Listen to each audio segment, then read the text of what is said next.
The first time I saw him, I thought he was broken down.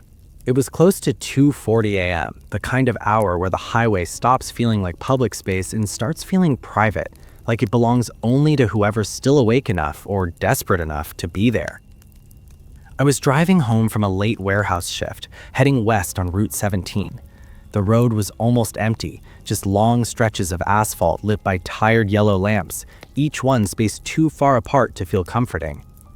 My headlights did most of the work, carving out a narrow tunnel of visibility through the darkness.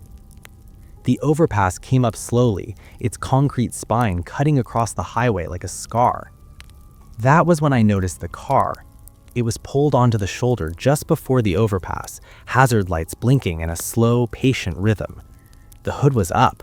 No smoke, no sparks, no frantic waving, just stillness. And someone standing beside it. I remember thinking how calm he looked, too calm for someone stranded in the middle of nowhere at nearly 3 a.m. As I got closer, I could see him more clearly. A man maybe late 30s or early 40s, dark jacket, jeans, hands resting casually on the edge of the open hood, like he was checking something he already knew was wrong. I slowed down instinctively. There was a time when I would have stopped without thinking, helped him out, asked if he needed a phone or a jump. But night driving changes your instincts. The news stories get louder in your head. The empty road starts feeling like a trap instead of freedom. Still, I slowed enough to roll my window down. "Everything okay?" I called out. He didn't respond right away. For a moment, I wondered if he hadn't heard me over the passing wind. Then he turned his head slowly, too slowly, and looked directly at me. His face was pale in the wash of my headlights. Not sick pale, more like someone who hadn't seen sunlight in a long time. His eyes were dark, unreadable. "Car died." His voice was calm, steady. No frustration, no urgency. "Do you want me to call someone?" I asked. He shook his head. "No service here, but you can help." Something about the way he said it made my stomach tighten. Not the words themselves, but the certainty behind them, like he already knew what I was going to do next. I hesitated. "I'm kind of in a rush," I said, even though I wasn't.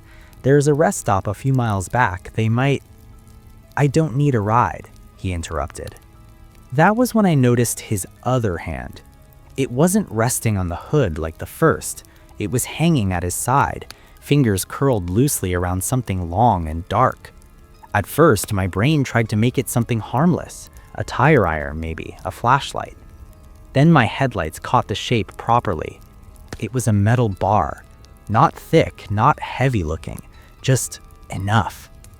I didn't say anything else. I rolled the window up and accelerated, my heart suddenly hammering like I'd just avoided something I didn't fully understand. In my rearview mirror, I saw him close the hood. He didn't chase me, he didn't wave, he didn't react at all. He just stood there, watching my taillights disappear beneath the overpass. I told myself I was overreacting. The highway stretched on, empty and quiet.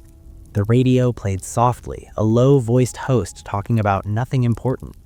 My breathing slowed, the tension drained away little by little. By the time I reached the next exit, I'd almost convinced myself it had been nothing more than a strange encounter, a tired guy, a misunderstanding. I took the exit, looped through a quiet industrial area, then merged back onto the highway on the opposite side. That's when I saw the car again. Same make, same color, same hazard lights blinking. This time, it was parked on the shoulder just before another overpass, 10 miles down the road. My hands tightened on the steering wheel. "There's no way," I muttered to myself. But there he was. Same man, same jacket, same posture, standing beside the car, hood up, waiting. The rational part of my brain tried to explain it away. Maybe it wasn't the same car. Maybe there were 2 identical vehicles broken down the same way. Maybe my exhaustion was filling in details that weren't there. But as I approached, he turned his head. And he smiled. It wasn't wide, it wasn't friendly. It was a small, knowing smile, like he was pleased I'd come back. I didn't slow down this time. I stayed in my lane and drove at full speed, eyes locked forward, pulse roaring in my ears. I didn't look at him. I didn't want to confirm what I already felt crawling up my spine. A mile passed, then another. The road remained empty and quiet. I started to calm down again, even though I knew better now than to trust that feeling. I checked my mirrors compulsively, half expecting to see headlights gaining on me. Nothing. Then my phone buzzed in the cup holder. I glanced down. No signal, no bars, but there was a notification. Unknown number. You missed your turn. My chest went cold. I hadn't given anyone my number. I hadn't stopped. I hadn't spoken to him long enough for anything like that. I sped up. Another message appeared. Unknown number. The next overpass is closer. I didn't read the rest. I threw the phone into the passenger seat like it had burned me and focused on the road ahead. My breathing came fast and shallow. My mouth felt dry. Up ahead, I could see it. Another overpass. Concrete pillars rising from the darkness, casting long shadows across the lanes. The lights beneath it flickered, some dead, some buzzing weakly. And beneath it, hazard lights. This time, the car wasn't on the shoulder. It was parked partially in the right lane, blocking it. I swerved left instinctively, my tires screaming as I crossed into the fast lane. As I passed under the overpass, I finally looked. He wasn't beside the car. He was standing beneath the bridge itself, in the deepest shadow between the concrete supports, watching. As I passed, his head turned slowly, tracking my movement, and for just a second, one horrifying, unmistakable second, I realized something that made my blood run cold. He wasn't smiling anymore. He looked disappointed. I didn't slow down until I reached the city limits. Streetlights returned in clusters instead of lonely dots. Traffic reappeared, sparse but real enough to make me feel less alone. My hands were shaking when I finally pulled into my apartment complex and parked crookedly between the lines. I sat there for a full minute, engine idling, listening to it tick and hum like nothing was wrong. I checked my phone. No messages, no missed calls, no signal. The screen showed nothing unusual, as if the notifications had never existed at all. That night, I didn't sleep. Every time I closed my eyes, I saw hazard lights blinking in the dark, concrete pillars, a man standing where the light couldn't quite reach him, waiting for cars that slowed down just enough to notice. I told myself I'd imagined the messages: fatigue, stress, a coincidence stretched too far by fear. By morning, that explanation almost worked. Almost. On my way back from work the next evening, curiosity got the better of me. I took the same route, earlier this time, just after sunset. The highway was busier, the sky still bruised with color. Everything looked normal. I passed the first overpass. Nothing. No car, no hazard lights. I let out a breath I hadn't realized I'd been holding. Then I passed the second overpass. Still nothing. By the third, I'd nearly convinced myself the whole thing had been a hallucination brought on by exhaustion. That was when I noticed the skid marks. They were faint but unmistakable, dark arcs of rubber stretching from the right lane towards the center divider, disappearing beneath the overpass. Too many, too layered, like they'd been made over and over again. I slowed, just a little. Under the bridge, someone had spray painted over the concrete pillar in thick white letters, "Do not stop."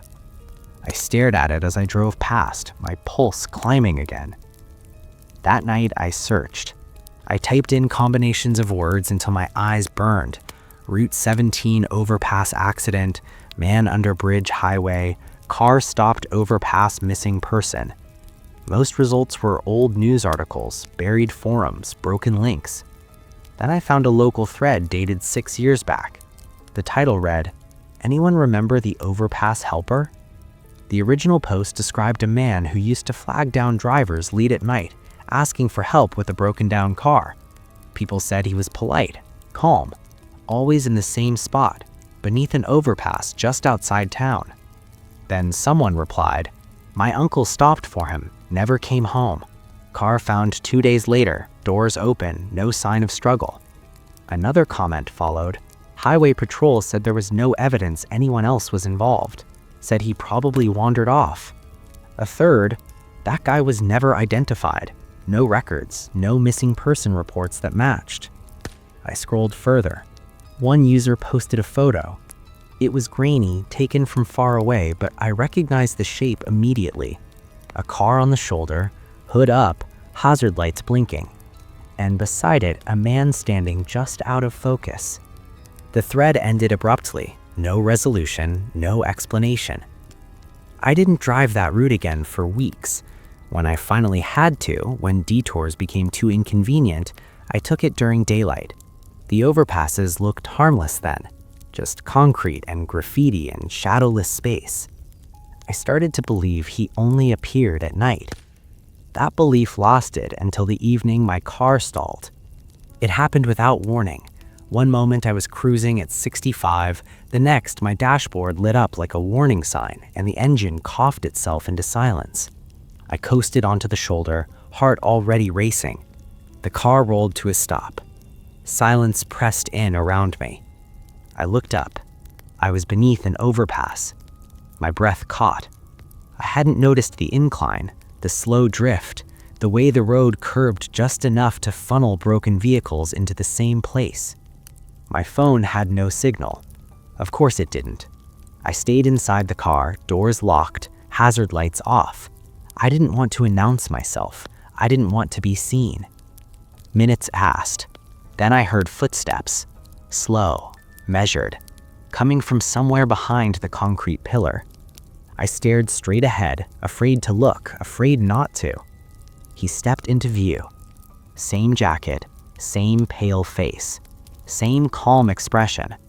He stopped a few feet from my driver's side door and tilted his head as if listening to something I couldn't hear. "You stopped," he said softly. "I didn't mean to," I replied, my voice barely steady. "The car died." That happens. People think they choose when to stop. They don't. I swallowed. "What do you want?" I asked. He glanced up at the overpass, then back at me. "To help," he said. I shook my head. "I already called roadside assistance." He smiled faintly. "No, you didn't." My phone buzzed on the seat beside me. Unknown number. Open the door. I felt something crack inside my chest then. Not fear, something colder. Realization. "You're not real. You can't be." He leaned closer to the window. I could see the fine cracks in his skin now, like dried clay. His eyes were too still. I was, once. He straightened and pointed towards the far end of the overpass. "See that bend? That's where they hit me." Fell asleep. Drifted just enough. Images flooded my mind uninvited. Headlights, concrete, metal screaming. They never stopped. Not one of them. My door handle rattled. "I don't hurt people," he said calmly. "I just ask them to do what no one did for me." The handle rattled again, harder. "What happens if I don't?" I asked. He met my eyes. "You already know." Behind him, the hazard lights flickered on. Not on my car, on another. Same model, same color. Parked ahead of me, half in the lane. An impossible mirror. "I can't let you," I whispered. For the first time, his expression changed. Not anger, hunger. The engine roared to life suddenly, jolting me forward. I slammed the gas without thinking, swerving around the phantom car and tearing down the highway. In my mirror, I saw him step back into the shadow, waiting. I reported the incident the next day. They told me my car showed no signs of failure, no logged errors, no reason for the stall. The overpass has since been renovated. New lights, fresh concrete, surveillance cameras. But late at night, when traffic thins and the road goes quiet, people still slow down there. Some swear they see hazard lights flickering just out of reach, and a man beneath the bridge standing patiently, hoping this time someone will stop.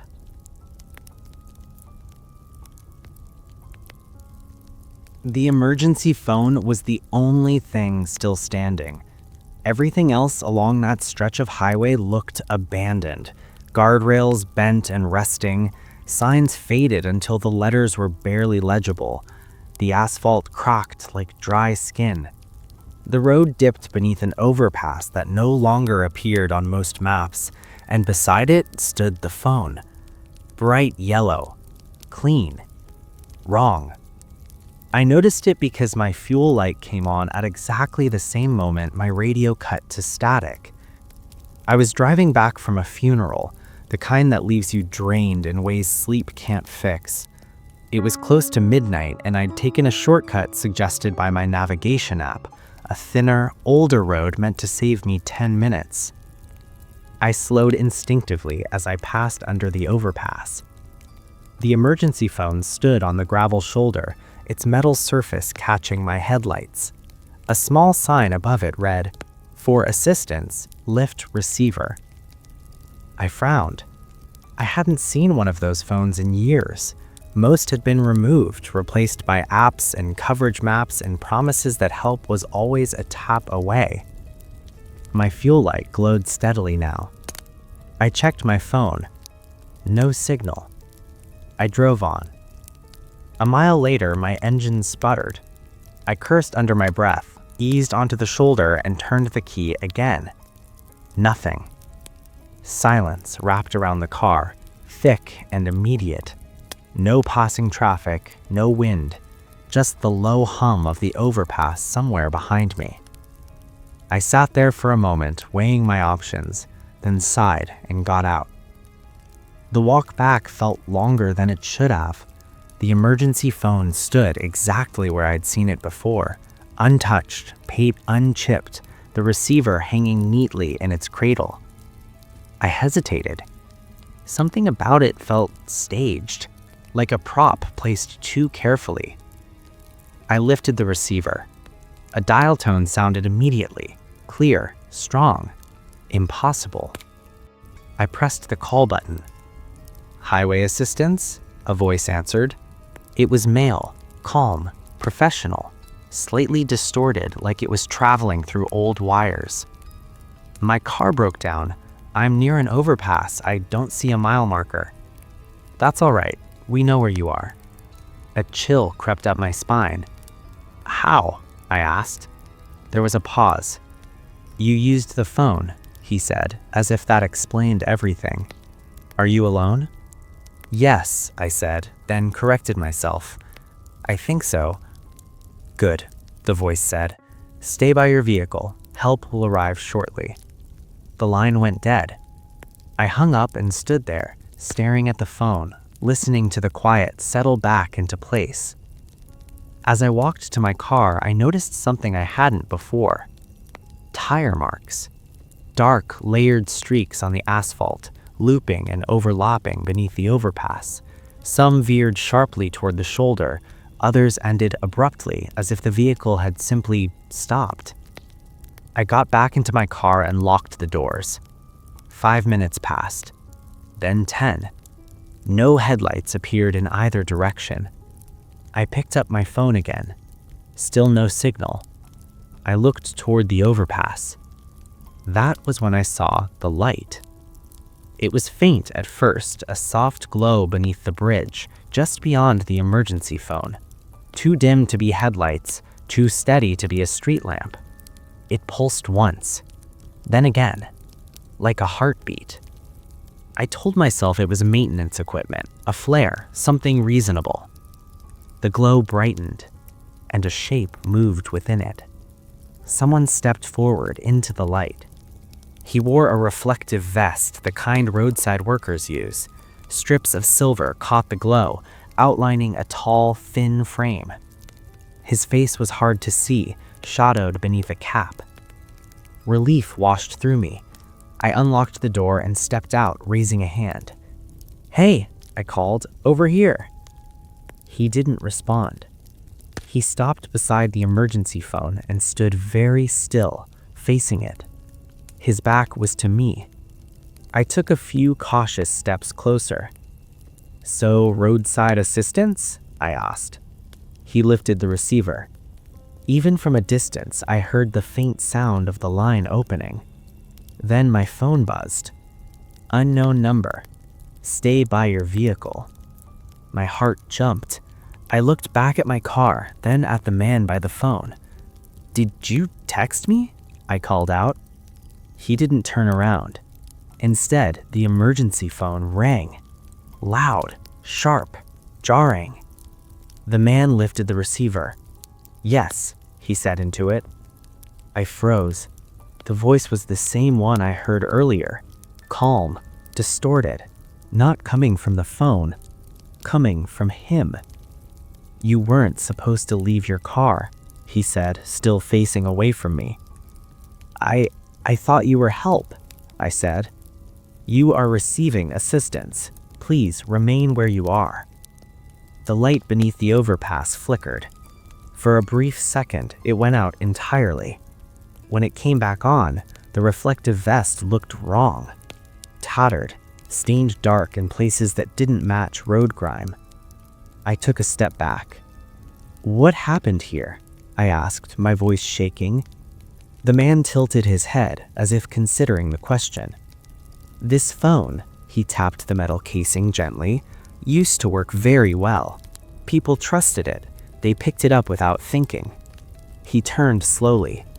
His face was pale and slack, features blurred like they'd been smeared and set again wrong. His eyes were open too wide, whites showing all around. "They'd walk back to their cars and wait here," he continued. My throat tightened. "What are you?" I whispered. "I answer calls," he said simply, "and sometimes I make them." The overpass groaned softly above us, a deep, settling sound. Behind him, in the glow beneath the bridge, I saw something else.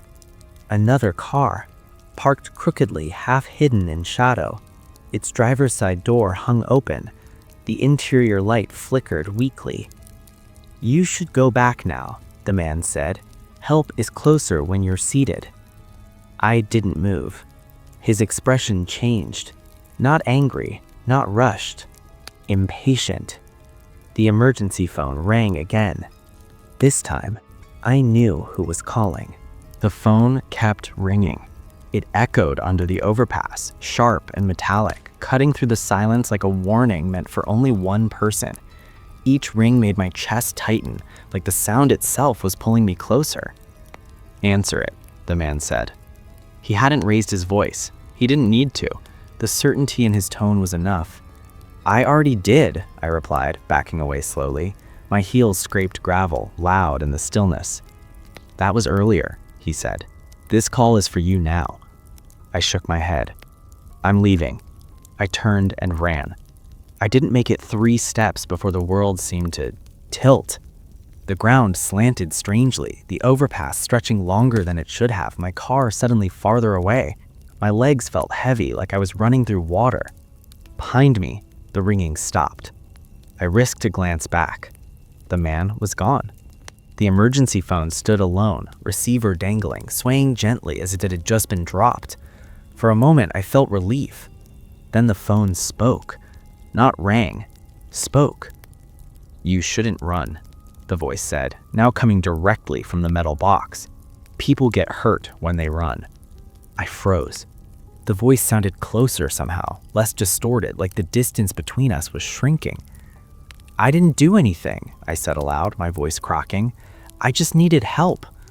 "So did they," the phone replied. The light beneath the overpass brightened again, revealing more of the scene I'd been too afraid to really look at before. The other car. I stepped closer despite myself. The door was opened wide now. Inside, the seats were torn, foam spilling out like exposed bone. The dashboard was warped, melted in places as if it had been subjected to intense heat. And the smell, old smoke, burnt plastic, something sweet and rotten beneath it. This road used to be busier, before the expansion, before the cameras. I swallowed hard. "What happened?" I asked. A pause. "An accident," the phone said. Then another. Then another. People would call for help. Sometimes they'd wait. Sometimes they'd wander. The phone crackled softly. Sometimes, it added, they'd step into traffic. My heart slammed against my ribs. "You caused it," I said. "No," the phone replied calmly. I answered. The ground beneath the overpass shimmered, the light flickering like a failing bulb. For a moment, the concrete pillars seemed to double, shadows overlapping shadows. I saw shapes within them. People, standing where the light couldn't reach, faces turned toward the phone, waiting. "They never fixed the line," the phone said. "Even after the fire. Even after the operator died at his desk, headset still on." My stomach dropped. The man, the one in the vest? He stayed connected, so someone would always answer. The emergency phone rang again, louder than before. Another car appeared at the far end of the highway, headlights cutting through the dark, approaching fast. Panic surged through me. "Please," I said, "just let me go." "You can. Sit in your car. Wait." That's all anyone ever had to do. I realized then what it wanted. Not bodies, not violence. Compliance. People who trusted the process enough to stay put while the road took care of the rest. The approaching car slowed as it neared the overpass. Its driver's side window rolled down. I waved frantically, stepping into the shoulder, shouting for them to stop, to turn around, to do anything but slow down here. The phone rang again. This time, I ignored it. The other driver looked at me confused, then at the emergency phone glowing beneath the bridge. They slowed further. "No," I whispered. I made a decision. I ran toward the emergency phone and ripped it from its stand with a scream of tearing metal. Sparks flew as the wires snapped, the ringing cutting off abruptly. The light beneath the overpass went out. The highway plunged into darkness. For a heartbeat, there was nothing but the sound of engines and my own breathing. Then a scream echoed, thin, furious, inhuman. It came from everywhere at once.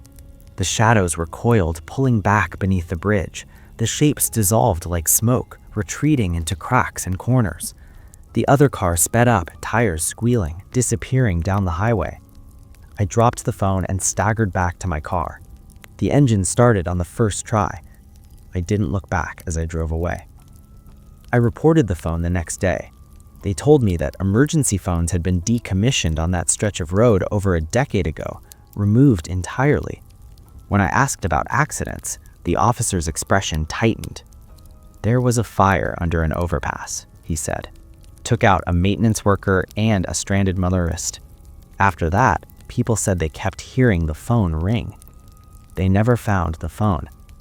I went back once, months later, in daylight. The overpass was quiet, clean. No sign of the stand, no scorch marks, no wires, just fresh asphalt. But sometimes, late at night when I'm driving and my signal drops for no reason, my phone will buzz.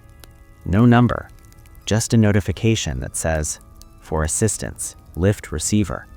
And somewhere beneath an overpass I'm not on, I know a phone is ringing, waiting for someone to answer.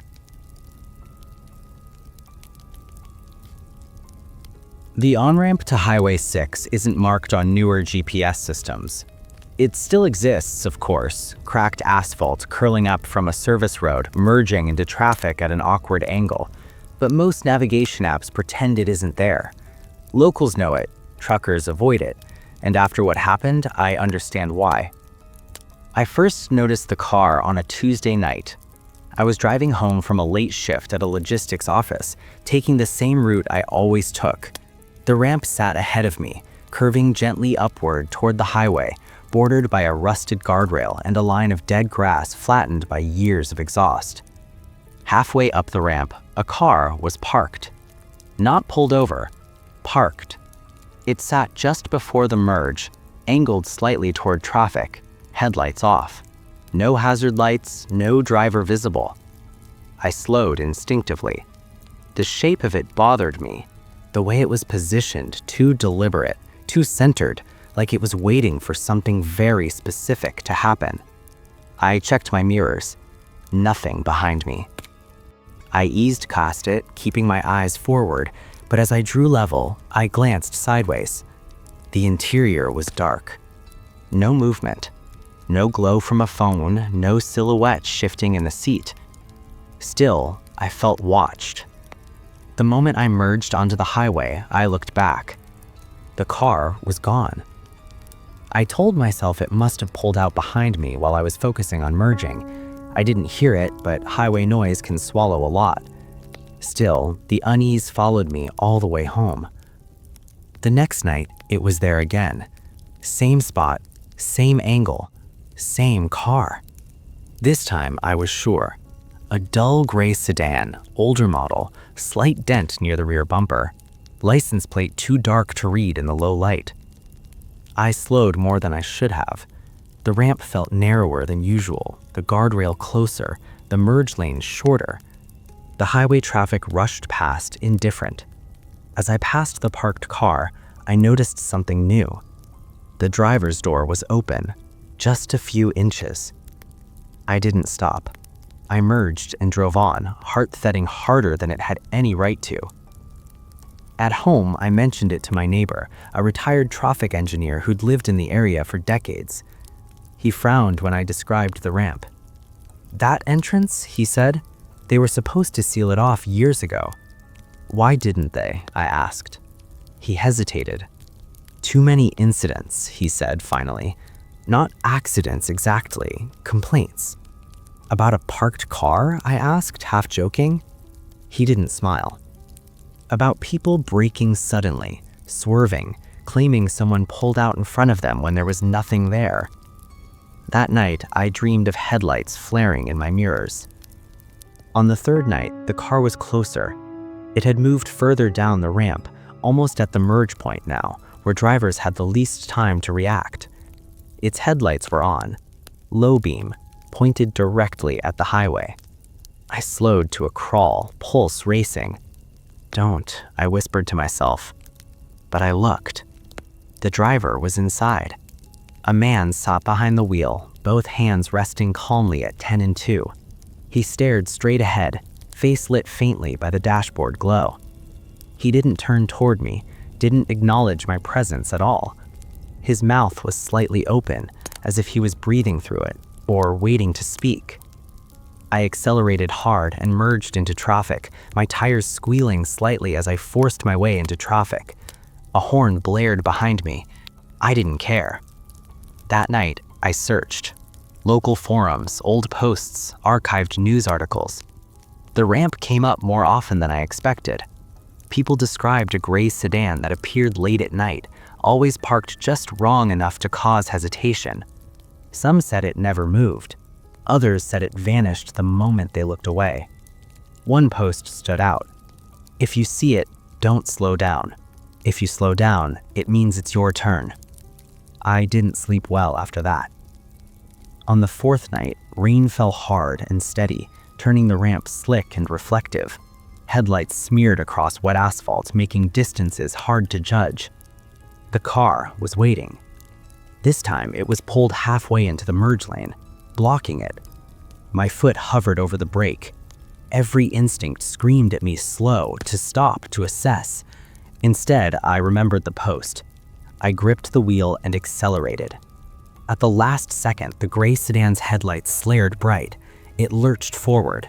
Not fast, just enough. I swerved, barely missing it, my car fishtailing as I shot onto the highway. In my mirror, I saw the sedan straighten itself. And then, impossibly, it stopped again, right back where it had been, waiting. I nearly exited the highway right then, but traffic boxed me in. By the time I could pull off, my hands were numb. The next day, there was an accident report on the local news. Single vehicle crash near Highway 6. Driver lost control while merging. No other vehicles involved. They showed a photo of the wreck.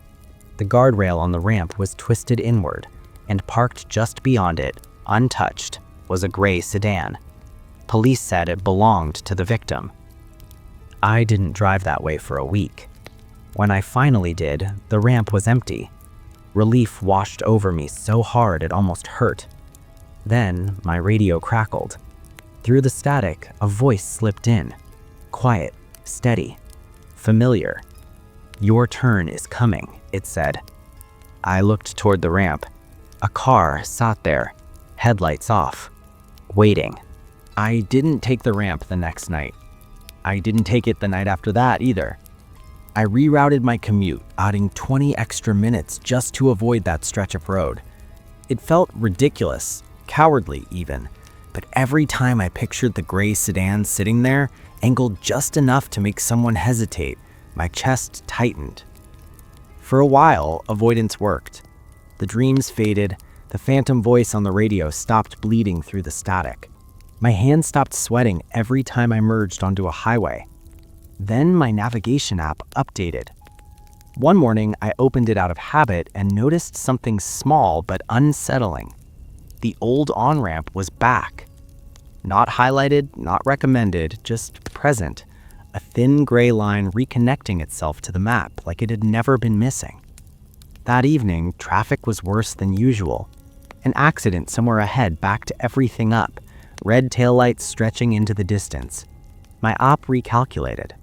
Fastest route updated. The arrow blinked. Turn right and 800 feet. Toward the ramp. I ignored it. The op recalculated again. And again. Each time the same suggestion. Each time the estimated arrival time grew later, almost accusatory. I turned the volume down and kept driving. That was when the radio crackled. At first, it was just static, harmless, familiar. Then the static thinned, pulling itself into a voice like fog forming into a shape. "You're falling behind," it said. I slammed the radio off. Silence rushed in, but the words lingered. That night, as I lay in bed staring at the ceiling, my phone buzzed. A notification from the navigation app. Traffic cleared, faster route available. I didn't open it. The next evening, curiosity got the better of me. I told myself I'd just drive past the ramp, not take it, just see if the car was there.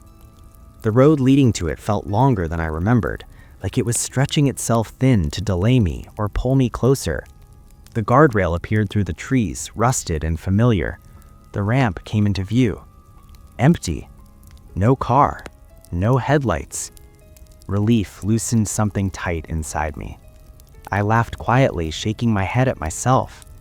Then I noticed the skid marks. Fresh this time. Dark, wet streaks cutting sharply toward the guardrail, ending in a twisted indentation where metal had met steel.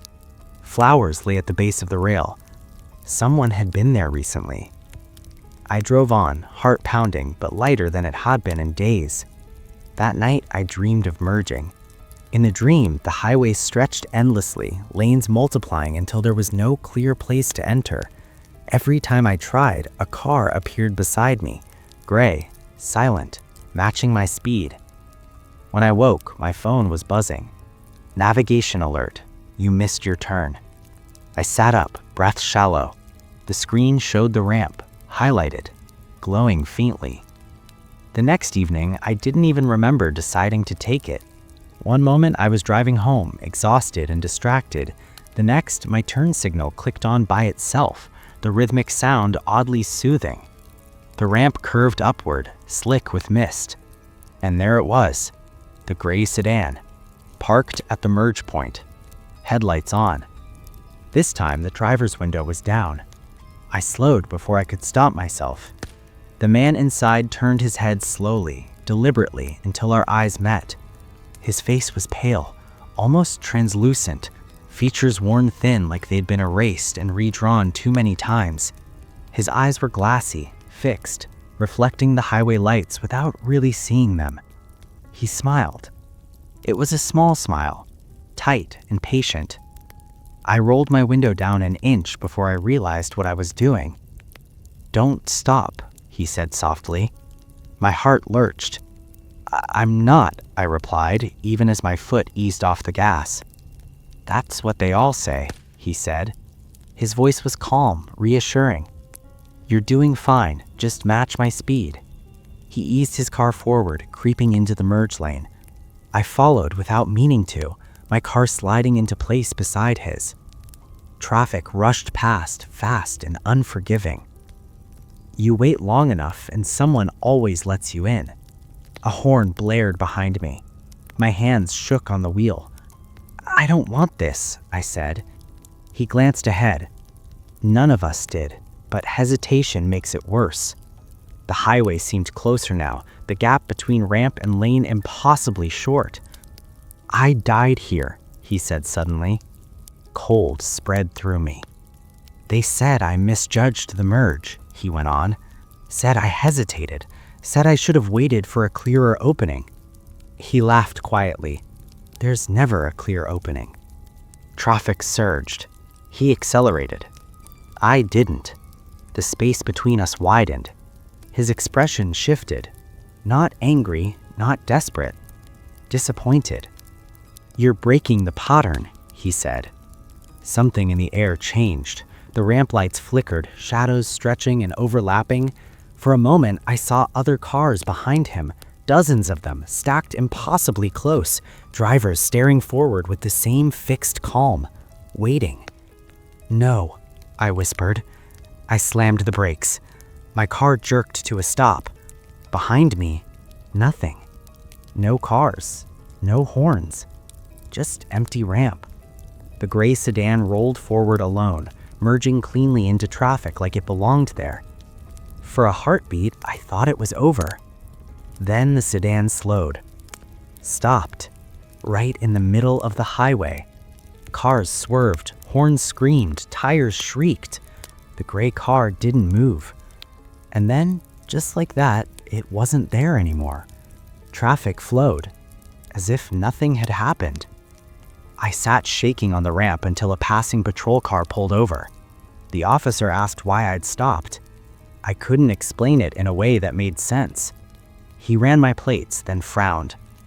"Your app routed you here?" he asked. "Yes," I said. He nodded slowly. "You're not the first." They closed the ramp 2 days later. Concrete barriers, warning signs, bright reflective tape. The navigation app removed it again. Life returned to normal. Mostly. Sometimes, late at night, when traffic is heavy and I'm stuck waiting for a merge, I'll see it. A gray sedan beside me, window down, driver staring ahead, waiting for me to hesitate.